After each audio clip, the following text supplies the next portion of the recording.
Assalamualaikum warahmatullahi wabarakatuh. Dulurku sekalian, sebelumnya minal aidin wal faizin, mohon maaf lahir batin. Ya. Pada video kali ini kita akan membahas tentang sebuah hal yang lagi-lagi viral di media sosial. Belakangan ini kita pasti jenengan semua juga kalau aktif di media sosial akan melihat tagar yang saat ini sedang gencar disuarakan oleh tenaga medis Indonesia, yaitu Indonesia terserah. Kemudian muncul tanggapan dari beberapa netizen atau beberapa orang, ini tenaga medis kan digaji, kenapa kok harus terserah gitu loh. Gajinya kan besar, kok ngomong seperti itu dan lain sebagainya. Oke, pada video kali ini kita akan membahas sedikit tentang masalah tersebut. Kenapa kok sampai ada tagar Indonesia terserah? Ya, saat ini kita menyaksikan bersama bahwasanya pemerintah sudah fix melarang mudik. Walaupun pada kenyataannya transportasi baik darat, laut, udara tetap dibuka. Tapi dengan pelayanan yang super ketat. Ya, ini untuk mengantisipasi mungkin ada yang urgent harus kembali ke kampung halaman, maka tidak mungkin untuk ditahan lagi. Misalnya orang tua sedang sakit atau ada keperluan yang mendadak lainnya. Kalau seandainya transportasi itu ditahan semuanya, maka akan menggunakan mode transportasi apa untuk memudik ke kampung halaman. Jadi himbauan ini saya rasa sudah cukup tepat melarang untuk mudik. Namun kenapa masih disediakan transportasi? Karena ya mungkin ada beberapa orang yang memiliki kebutuhan urgent. Ya, kalau saya menilai mudik ini belum urgent, artinya masih bisa ditunda gitu.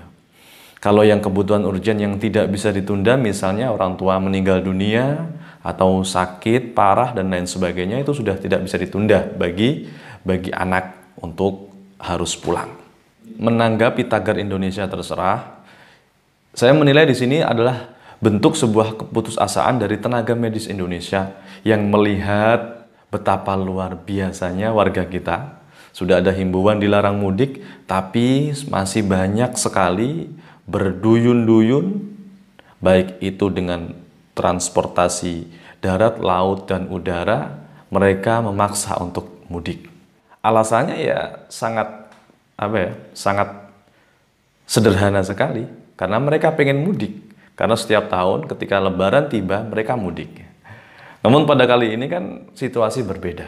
Jadi sebisa mungkin kita menahan diri untuk tidak mudik.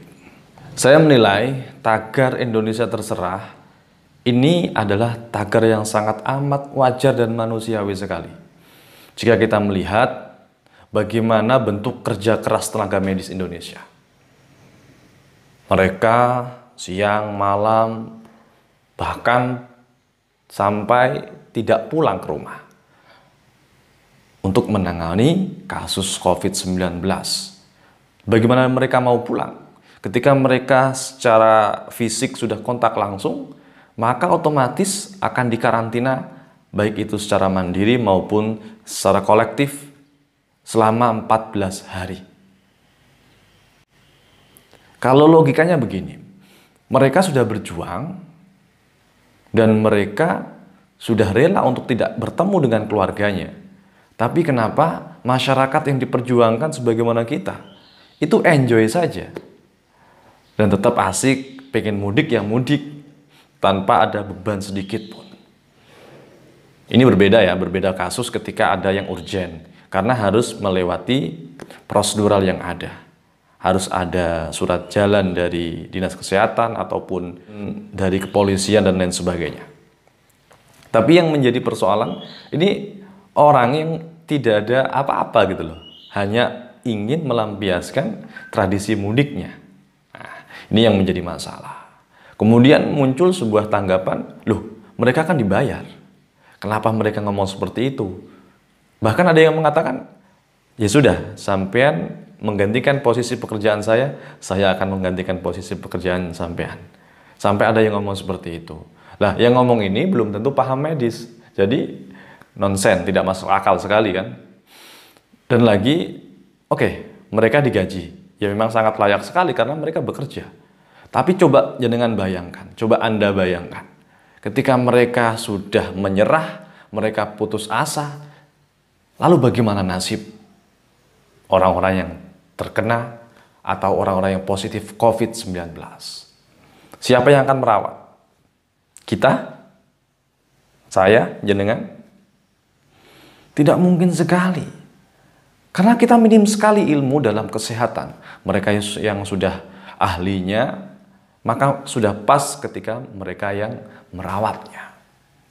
Tagar Indonesia Terserah ini sangat wajar sekali mereka gaungkan. Sebenarnya mereka belum menyerah.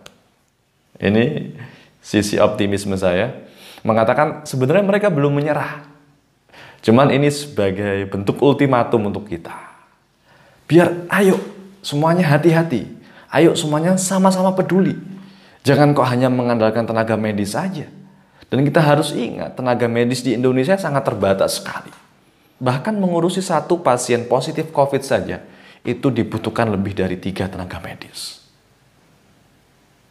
Seandainya di dalam sebuah rumah sakit ada 100 tenaga medis, dan di rumah sakit itu ada 9 orang yang positif. Sudah berapa tenaga medis yang terkuras tenaganya? Dan apakah kita tidak berpikir bahwasanya ada juga pasien lain yang membutuhkan penanganan lain? Dan kalau seandainya tenaga medis ini sudah habis untuk fokus penanganan COVID saja, dan lagi tenaga medis yang sudah menangani COVID ini tidak bisa menangani pasien dengan kebutuhan lain. Karena mereka harus diisolasi, tidak boleh kontak dengan siapapun. Coba ayo kita pikirkan. Tapi saya sangat optimis sekali, tenaga medis kita belum menyerah. Mereka hanya mengingatkan kita, ya siapa tahu dengan cara seperti itu, kita bisa sadar. Kita bisa membuka hati kita, ya Allah, benar. Mereka sudah berjuang sedemikian rupa, tetapi ternyata kita tidak mengindahkan perjuangannya. Ayo, kita tahan dulu keinginan kita untuk pergi keluar kota, untuk mudik, untuk pulang ke kampung halaman. Tunggu pandemi ini selesai. Insya Allah dengan kita bekerja sama, kita saling membantu, saling pengertian, pandemi ini akan segera selesai. Ya setidaknya berkuranglah. Kita berharap seperti itu. Oke, demikian dulur. Semoga bermanfaat dan kita diberi kekuatan untuk menahan diri agar tidak mudik terlebih dahulu. Kalau yang sudah terpaksa mudik, silakan jenengan semuanya menerapkan protokoler kesehatan yang sudah dihimbaukan dari pemerintah ataupun dihimbaukan dari tenaga medis yang ada. Demikian, Assalamualaikum warahmatullahi wabarakatuh.